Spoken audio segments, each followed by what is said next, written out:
Praise the lord. సకల ఆశీర్వాద స్తోత్ర వచనములకు మించిన ఘనమైన యేసు క్రీస్తు పరిశుద్ధ నామములో మీకు ప్రతి విషయములలో ఘనత కలుగునుగాక. ఈ దినపు యేసయ్య జీవపు మాట 119వ కీర్తన 31వ చరణం. నన్ను సిగ్గుపడనీయకుము.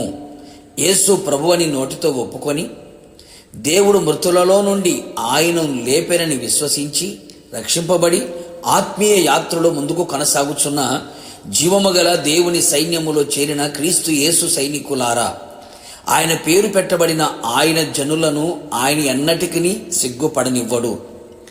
నా దేవుని ప్రియ దైవ జనాంగమా, దావీదు అనే నీవు కూడా ప్రభువుని అడుగుచున్నావా? నన్ను సిగ్గుపడనీయకుమని.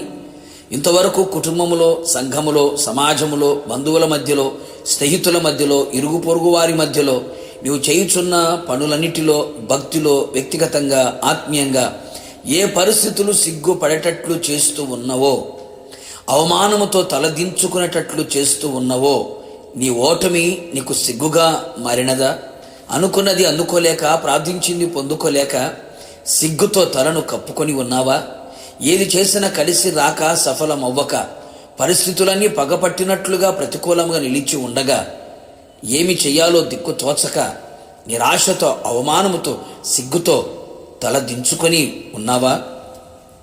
నా ప్రియ దేవుని స్నేహితుడా, దిగులు చెందకు, అధైర్యపడకు, కృంగిపోకు. నీ తల పైకెత్తగల దేవుడు నా యేసయ్య. అవమానము కలిగిన చోట నీకు రెట్టింపు ఘనతను ఇవ్వగల సర్వశక్తి గల దేవుడు నా యేసయ్య. యేసయ్య రక్తముతో కడగబడి, బాప్తిస్మము పొంది, ఆత్మచేత నింపబడి, ఆయన జనముగా, ఆయన పేరు పెట్టబడిన జనముగా నీవు మారుము. నిశ్చయముగా ఆయన నిన్ను సిగ్గుపడనివ్వడు. ఆయన శాసనములను హత్తుకొని నీ హృదయము ఆయన కట్టడల విషయమై నిర్దోషముగా ఉండగలిగితే నిన్ను సిగ్గుపడనివ్వడు. ఆయన ఆజ్ఞలన్నిటినీ లక్ష్యము చెయ్యునప్పుడు నీకు అవమానము కలుగదు. ఆయన యందు సంపూర్ణముగా నమ్మిక ఉంచి ఆయనకు మొర్రపెట్టిన ఎడల సిగ్గుపడక ఉందువు. ఆయన వైపు చూచిన వారు సిగ్గునందక ఉందురు. నీ ప్రతి విషయములో ఆయన నీకు ఆశ్చర్యకరమైన సహాయము చేయును. నీ కుడి చేతిని పట్టుకొని నీకు సహాయము చేయును. మేఘవాహనుడై నీకు సహాయము చేయుటకు వచ్చును. గనుక మీరెన్నటెన్నటికీ సిగ్గునందకయు విస్మయము నొందకయు ఉందురు. మనం నమ్మిన యేసయ్య ఎవరో, ఎలాంటివాడో, ఏమి చేయగలడో, ఆయన సామర్థ్యం సమస్తమును నీవు నమ్మిన ఎడల, నమ్మిన వాణ్ణి సంపూర్ణముగా తెలుసుకొనిన ఎడల ఎప్పుడునూ సిగ్గుపడవు అనే సంగతి గుర్తెరుగుము. ఆయన నీకు సిగ్గుపడనివ్వడు అనే సంగతి గుర్తించుకో. నా ప్రియ దేవుని బిడ్డ, ఈ విధముగా ఆయన సన్నిధిలో నిందారహితముగా నడుచుచు నిలుచుచు ఉందము.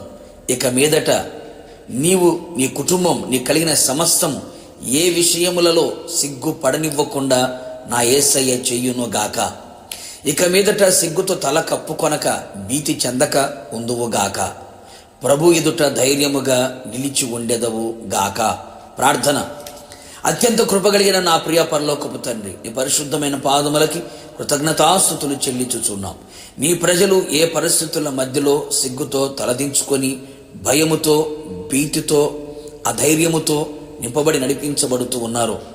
కృపతో వారిని జ్ఞాపకము చేసుకొని వారి తల పైకెత్తబడినట్లుగా, సిగ్గుకు, అవమానమునకు బదులుగా రెట్టింపు ఘనత కలుగునట్లుగా ప్రతి విషయములో మీరే సహాయము చేయుచు వారి జీవితంలో గొప్ప ఘనతను కలుగు చేయమని కోరుతూ ఉన్నాం. నిశ్చయముగా నమ్మిన బిడల్ని సిగ్గుపరిచే దేవుడు కాదు ప్రభువా. నేందు విశ్వాసం ఉంచు వారిని సిగ్గుపరిచే దేవుడు కానే కాదు. నిశ్చయముగా మీ ప్రజలందరూ సిగ్గుపడకుండా ఉండునట్లుగా మీరే ఘనపరిచి ఘనమైన కార్యాలు చేయమని యేసు నామములో అడిగి పొందుకొని ఉన్నాము తండ్రి, ఆమెన్. నిశ్చయముగా మీరును మీ కుటుంబ సభ్యులందరూ ఇక మీదట సిగ్గుపడక ఉందురుగాక. నా యేసయ్య మిమ్మును ఘనపరచును గాక. God bless you.